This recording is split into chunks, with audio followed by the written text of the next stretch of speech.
Disclaimer: this video is for educational and historical purposes only. The Abattoirsbumblebee?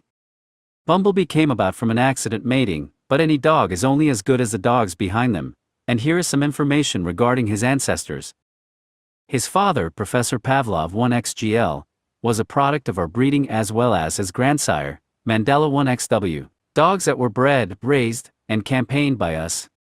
His grandam on his father's side was Nikki, and she was bred, Youngbuck 1XW x Mickey 2XW, 1XL, double bred on Cappuccino Bullasun Eli x Bolio x Yellow.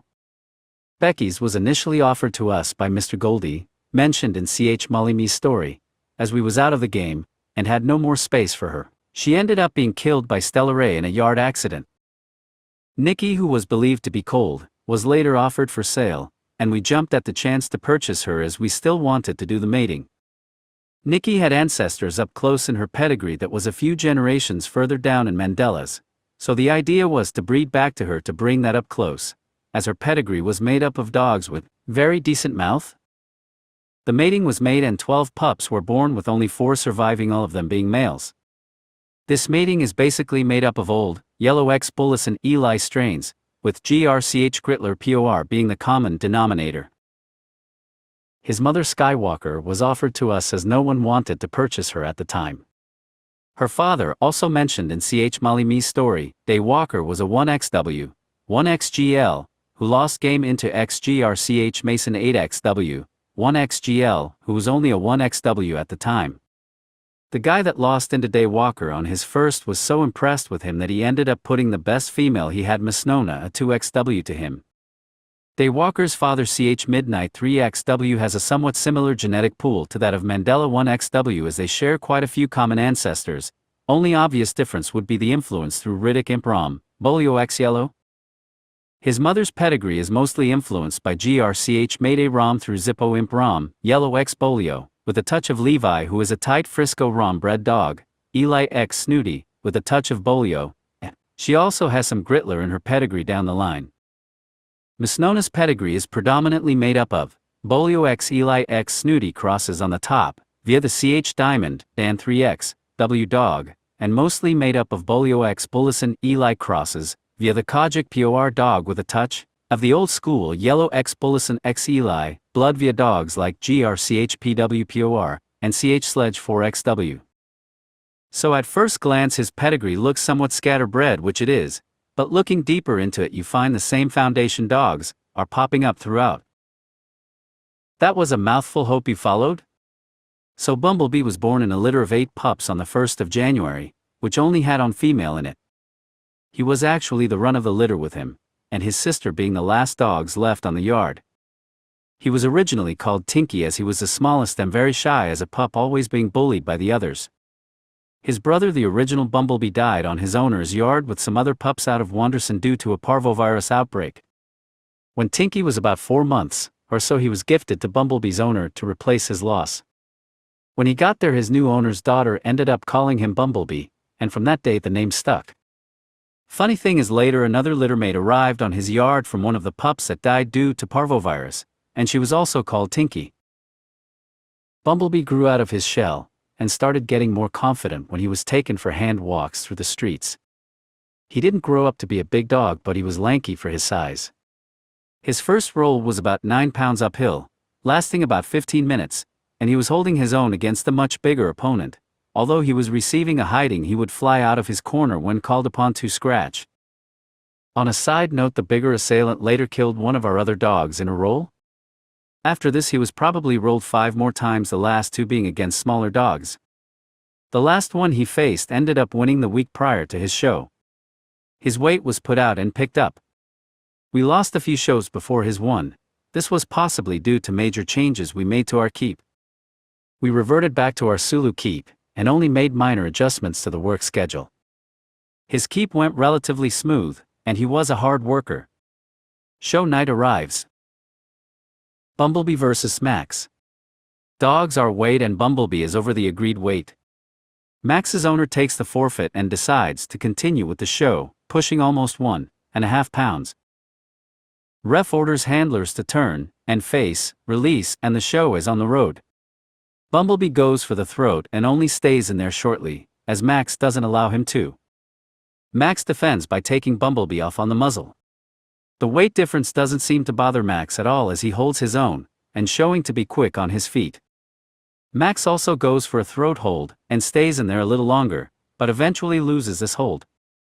Bumblebee was winning at the wrestling exchanges, and when Max was on the floor he would hit the throat, but as soon as Max's gets choked, he would be up on his feet, never allowing Bumblebee to get comfortable there. This was basically how the show went. Bumblebee would try for the throat, and Max goes for the muzzle. Bumblebee also occasionally goes for the muzzle but prefers the throat. Max doesn't allow him any joy in the throat, so he switched to the legs, turning his face away from Max at times to avoid get taken off. He would also go for the stifles but not making any visible damage, but always working his holds.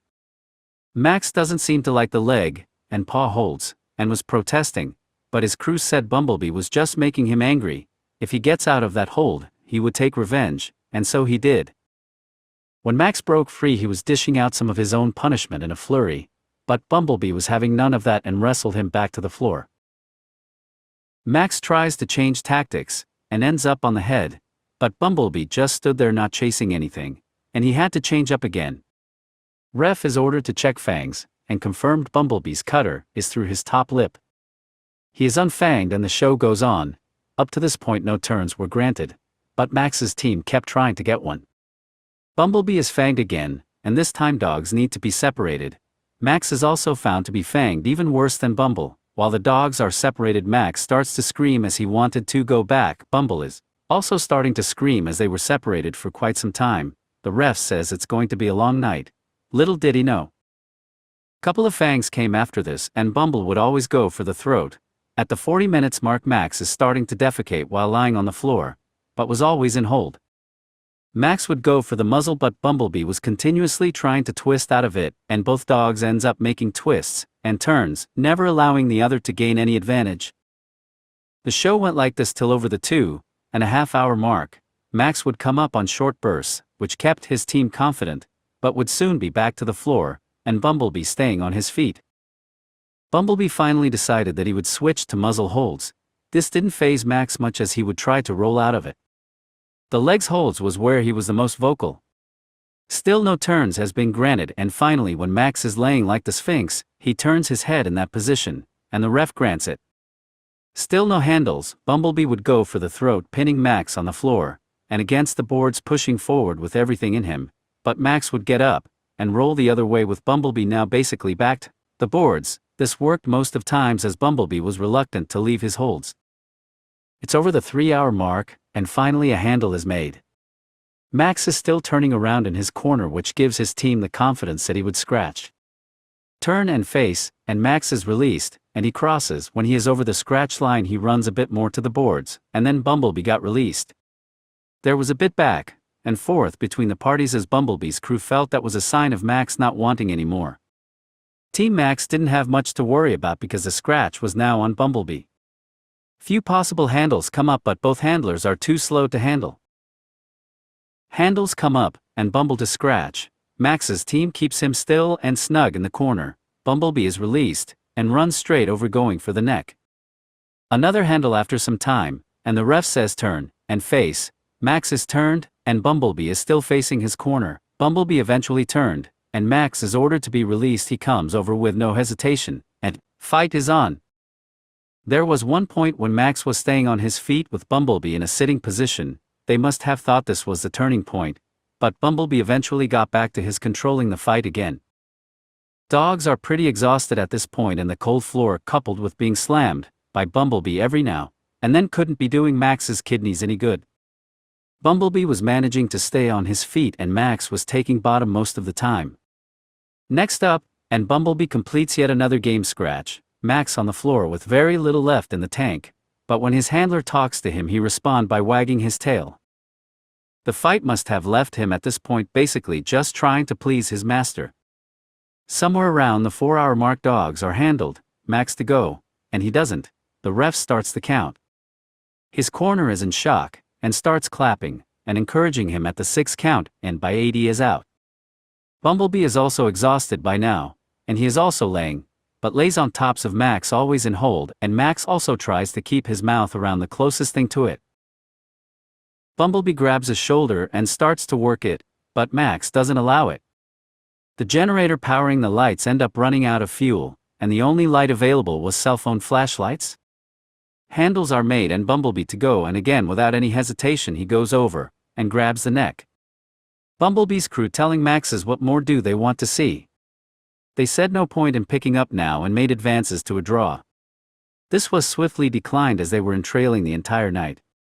Handles again, and Max to go. He is released but not moving. His handler steps over him, almost like the picture of Floyd Boudreau with Scrub 1XL, and encourages him, and he makes it over.